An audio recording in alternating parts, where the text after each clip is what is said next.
శ్రీమాత్రే నమః. జయంతే మంగళాకాళే భద్రకాళే కపాలిని దుర్గా క్షమా శివా ధాత్రి స్వాహా స్వధా నమోస్తుతే.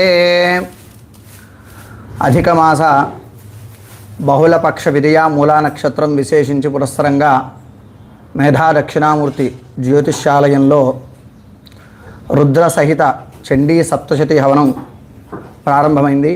మండపారాధన, అమ్మవారి శ్రీసూక్త పూజా విధానంగా షోడశోపచార పూజ అక్కడితో పూర్తి చేసుకుని చండీ సప్తశతి మాలామంత్ర హవనానికి సంబంధించిన అగ్ని ప్రతిష్టాపన కార్యక్రమం జరుగుతోంది.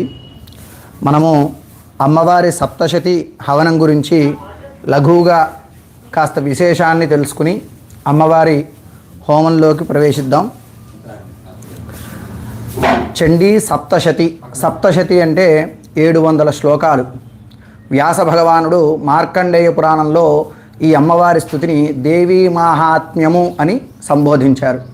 అయితే ఈ దేవీ మాహాత్మ్యంలో అమ్మవారి యొక్క మాహాత్మ్యాన్ని తెలియజేస్తూ 700 శ్లోకాలు ప్రధానంగా కలియుగంలో విశేషించి అమ్మవారిని ఆ 700 శ్లోకాలతో ఆరాధన చేసిన, శ్రవణం చేసిన, హవనం చేసిన విశేషమైనటువంటి ఫలదాయకమని సాక్షాత్తు అమ్మవారే మనకి 12వ అధ్యాయంలో తెలియజేశారు. దదామి విత్తం పుత్రాంశ్చ మతిం ధర్మే గతిం శుభాం. ఎవరైతే శృతం హరతి పాపాని, ఈ చండీ సప్తశతి శ్లోకాలని వింటారో వారికి హరతి పాపాని, సమస్తమైనటువంటి పాపములు కూడా హరించిపోతాయి. దదాతి విత్తం పుత్రాంశ్చ, అమ్మవారు వారి వారి యొక్క జీవన అభ్యున్నతికి కావలసినటువంటి సకల ఐశ్వర్యాలు, విత్తము అంటే కేవలంగా ధనమనే కాదు, అనేకమైనటువంటి ఐశ్వర్యాలు ఏవైతే మనం ప్రధానంగా చెప్పుకునే ధర్మార్థ కామ మోక్ష చతుర్విధ ఫలదాయకమైనటువంటి అనేక ఫలితములు కూడా అమ్మవారు ఈ చండీ సప్తశతి కలౌ చండీ వినాయకౌ అని మనకి శాస్త్రవచనం. కలియుగంలో చండీ అమ్మవారిని వినాయకుడిని విశేషంగా ఆరాధన చేస్తే సకల శుభములు కలుగుతాయని మనకి కలి శాస్త్రవచనం. కాబట్టి ఆ విధంగా ఈ చండీ సప్తశతి మనము అధిక మాసము అంటాం. అంటే మాసాలలో కల్లా విశేషంగా అధికంగా ప్రతి 2.5 సంవత్సరాలకు ఒకసారి మనకి కలిగేటువంటి అధిక మాసంలో జ్యేష్ఠ మాసం అవడం చాలా విశేషము. అమ్మవారు జ్యేష్ఠమాస ప్రీతి కలిగినటువంటి దేవత కాబట్టి ఈ చండీ హోమాన్ని అధిక మాసంలో నిర్ణయించారు. అయితే 700 శ్లోకాలని కూడా మనకి ఋషులు మనం ప్రయోగంగా ఆచరించడానికంటే మన కోరికలు నెరవేరడానికి చేసుకుంటున్నాం కాబట్టి మనకి ఋషులు 13 అధ్యాయాలుగా విభజించారు. ఈ 13 అధ్యాయాలని కూడా ప్రథమ, మధ్యమ, ఉత్తర చరిత్రలోని 3 చరిత్రలుగా నిర్ణయించారు. ప్రథమాధ్యాయం అంతా కూడా ఈ మార్కండేయ పురాణంలో చెప్పబడింది ఏమిటంటే దేవీ మహాత్మ్య ఆవిర్భావం ఎలా కలిగింది అంటే, సమాధి అనేటువంటి వైశ్యుడు, సురథుడు అనేటువంటి మహారాజు కూడా అనేకమైనటువంటి వారి వారి యొక్క విహిత కర్మలన్నీ, అంటే విహితమైనటువంటి రాజ్య పరిపాలన అయితేనేమి రాజు, అలానే అనేక వ్యాపారాదుల్లో నిష్ణాతుడైనటువంటి సమాధి అనే వైశ్యుడు ఇద్దరూ కూడా వారి వారి యొక్క కుటుంబ కార్యాలన్నీ పూర్తి చేసుకుని సంతోషంగా ఉన్న కాలంలో వారి వారి కుటుంబాలు వారిని వెలివేశారట. అంటే వారు అనుభవించిన ఆర్జించినటువంటి సంపాదన అంతా కూడా ఆ కుటుంబ సభ్యులు తీసేసుకుని వారిద్దరిని వెలివేయడంతో వారు అరణ్యగ్రస్తులయ్యారు. అంటే అరణ్యంలో పడి తిరుగుతూ ఉన్నారు. అలాంటి ఒక సమయంలో మేధారుషి అనేటువంటి మహర్షి ఆశ్రమానికి వెళ్ళి ఆ స్వామిని ప్రార్థించి, మహానుభావ, నా సంతానానికి, నా కుమారులకైతేనేమి, అలానే రాజు చెప్తున్నాడు, నా సామంతరాజులు, నా పట్టమహిషులు వీరందరూ కూడా మమ్మల్ని ఈ విధంగా వ్యతిరేకించడానికి గల కారణం ఏమిటి? ఏ శక్తి స్వరూపిణి వారికి ఆ జ్ఞానాన్ని కలగజేసింది? అలాంటి ఒక అమ్మవారి యొక్క మహాత్మ్యం తెలుసుకోవాలి అని కోరికగా ఉన్నది. ఏమిటి అంటే, భగవాన్ కాహిసాదేవి మహామాయేతి యాం భవాన్ బ్రవీతి కథముత్వన్న సాకర్మాశ్చాచకిందిద యత్ప్రభావాచ సాదేవి యత్స్వరూపా యదుద్భవ తత్సర్వం శ్రోతుమిచ్చామి త్వత్తో బ్రహ్మ విదాంబర. ఓ ద్విజోత్తమ మేధారుషి, అమ్మవారి యొక్క మహాత్మ్యం తెలుసుకోవాలని కోరిక కలిగింది మాకు. ఆ శక్తి స్వరూపిణి యొక్క మహాత్మ్యాన్ని మాకు చెప్పవలసింది అని ఆ మేధారుషిని ప్రార్థిస్తే ఆయన చెప్పడానికి ఉపక్రమించారు ఈ దేవీ మహాత్మ్యాన్ని. అందులో మొదటి అధ్యాయం మనం చెప్పుకునే ప్రథమ చరిత్రలో మొదటి అధ్యాయం. అందులో విష్ణుమూర్తి యొక్క కర్ణ మలములలోంచి 2 రాక్షసులు ఉద్భవించారట. విష్ణు కర్ణమలోద్భూత బ్రహ్మానం, బ్రహ్మదేవుణ్ణి సైతం కూడా సంహరించగలిగినటువంటి శక్తి కలిగిన వారు ఎవరు? మధుకైటభ విద్రావులు, మధుకైటభుడు అనేటువంటి 2 రాక్షసులు. వారిద్దరూ కూడా ఆవిర్భవించిన వెంటనే వారు రాక్షస ప్రవృత్తి కలిగినటువంటి వారు. రాక్షస ప్రవృత్తి అంటే విచక్షణ లేనటువంటి వారు, అంటే కార్యాకార్య వ్యవస్థను తెలియదు. ఇది చెయ్యవచ్చును, ఇది చెయ్యకూడదు, ఇది తినవచ్చును, ఇది తినకూడదు అనేటువంటి విచక్షణ లేనటువంటి వారిద్దరూ కూడా రాక్షసులుగా ఉద్భవించి నాభి కమలంలో ఉద్భవించినటువంటి బ్రహ్మదేవుని సంహరించడానికి బయలుదేరి వెళుతూ ఉంటే అప్పుడు ఆ యొక్క బ్రహ్మదేవుడు అమ్మవారి యొక్క శక్తిని ప్రార్థించాడు. ఏమనంటే, త్వం స్వాహా త్వం స్వధాదేవి, దేవీ మహాత్మ్య తల్లి, నీవు ఏదైతే శక్తి స్వరూపినిగా ఈ యొక్క రాక్షసులిద్దరికీ కూడా నన్ను సంహరించడానికి జ్ఞానాన్ని కలగజేశావో ఆ రాక్షసుల ద్వారా మమ్మల్ని రక్షించు, ఆ రాక్షసులను మమ్మల్ని రక్షించమని చెప్పి ప్రార్థింపగా అప్పుడు మాయానిద్ర స్వరూపినిగా ఉన్నటువంటి ఆ యొక్క అమ్మవారు విష్ణుమూర్తికి స్పృహ తెప్పించి తద్వారా ఆ రాక్షసులిద్దరిని కూడా సంహరించింది. ఇదంతా కూడా మొదటి అధ్యాయ చరిత్ర, దీనిని ప్రథమ చరిత్ర అంటారు. ఆ తర్వాత రెండో అధ్యాయంలో ఆ శక్తి స్వరూపినికి సకల దేవతలు కూడా వారి వారి యొక్క అస్త్రాలని ఆభరణాలుగా ప్రసాదించి అమ్మవారి యొక్క ఆవిర్భావానికి హేతువయ్యారు. అదంతా కూడా రెండో అధ్యాయంలో చెప్పబడుతుంది. తర్వాత మూడో అధ్యాయంలో అమ్మవారు మహిషాసురుడు అనేటువంటి రాక్షస సంహారం చేస్తారు.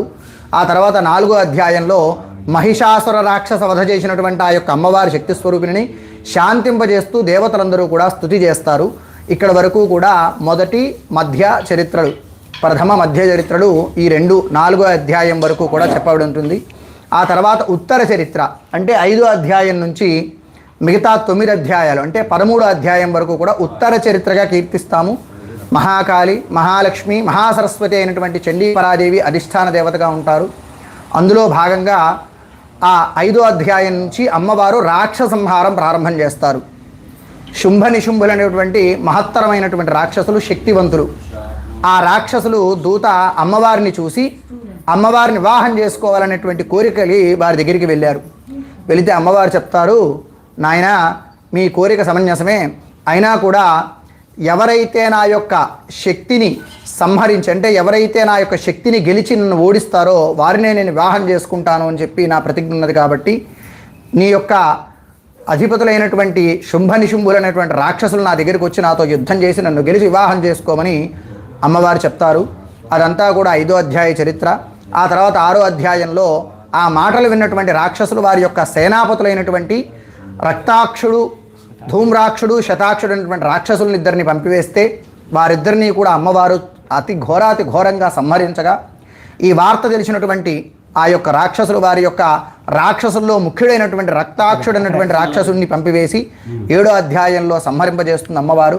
తర్వాత 8వ అధ్యాయంలో ఆ శుంభ నిశుంభుల యొక్క ప్రధానమైనటువంటి రాక్షసాధిపతులైనటువంటి చండముండులిద్దరినీ కూడా సంహరించి చాముండాదేవి అనే నామస్వీకారం చేస్తుంది. అలానే 9వ అధ్యాయంలో శుంభుణ్ణి, 10వ అధ్యాయంలో నిశుంభుణ్ణి కూడా సంహరించి అమ్మవారు ఉగ్రమైనటువంటి రూపంలో ఉండగా 11వ అధ్యాయం అంతా కూడా అమ్మవారి యొక్క ఉగ్రరూపాన్ని శాంతింపజేస్తూ దేవతలందరూ కూడా స్తుతి చేస్తారు. మనందరము కూడా అందరికీ చాలా పరిచయమైనటువంటి శ్లోకము, అందరూ కూడా స్త్రీలందరూ తప్పకుండా తెలిసినటువంటి శ్లోకము. సర్వమంగళ మాంగళ్యే శివే సర్వార్థ సాధకే శరణ్యే త్రయంబకే దేవి నారాయణీ నమోస్తుతే అనేటువంటి స్తోత్రము ఈ చండీ సప్తశతిలో 11వ అధ్యాయంలో దేవతలు అమ్మవారిని స్తుతి చేసినటువంటి స్తోత్రము. ఈ స్తోత్రాలతో అనేకమైనటువంటి నారాయణీ నమోస్తుతే అనేటువంటి 32 శ్లోకాలతో అమ్మవారిని శాంతింపజేస్తారు దేవతలందరూ. ఆ తర్వాత 12వ అధ్యాయంలో ఈ చండీ మహాత్మ్యాన్ని ఆచరిస్తే ఎటువంటి ఫలితములు మానవులకి కలుగుతాయో అదంతా కూడా 12వ అధ్యాయంలో సాక్షాత్ అమ్మవారే మనందరికీ కూడా తెలియజేస్తుంది. అది దేవీ మహాత్మ్య ఫలితము 12వ అధ్యాయము. ఈ అమ్మవారి యొక్క మహాత్మ్యాన్ని విన్నటువంటి సురథుడు అనేటువంటి మహారాజు, ఆ తర్వాత సమాధి అనేటువంటి వైశ్యుడికి ఎటువంటి వరప్రదానం కలిగిందో అదంతా కూడా 13వ అధ్యాయంలో మనందరము కూడా తెలుసుకుంటాం. ఈ 13 అధ్యాయాలకి కూడా 13 రకాల విశేషమైనటువంటి ద్రవ్యాలతో మనం ఆహుతి వేస్తాం. మహాహుతులు అంటారు.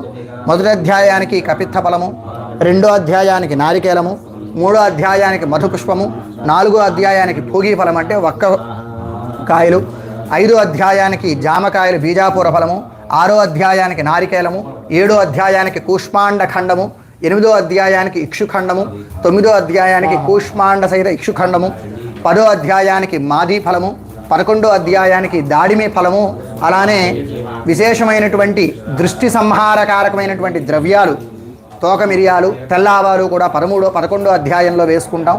అలానే 13వ అధ్యాయానికి బిల్వ ఫలము, 12వ అధ్యాయానికి బిల్వ ఫలము, 13వ అధ్యాయానికి కదలీ ఫలము కూడా ద్రవ్యాలుగా వేస్తాము.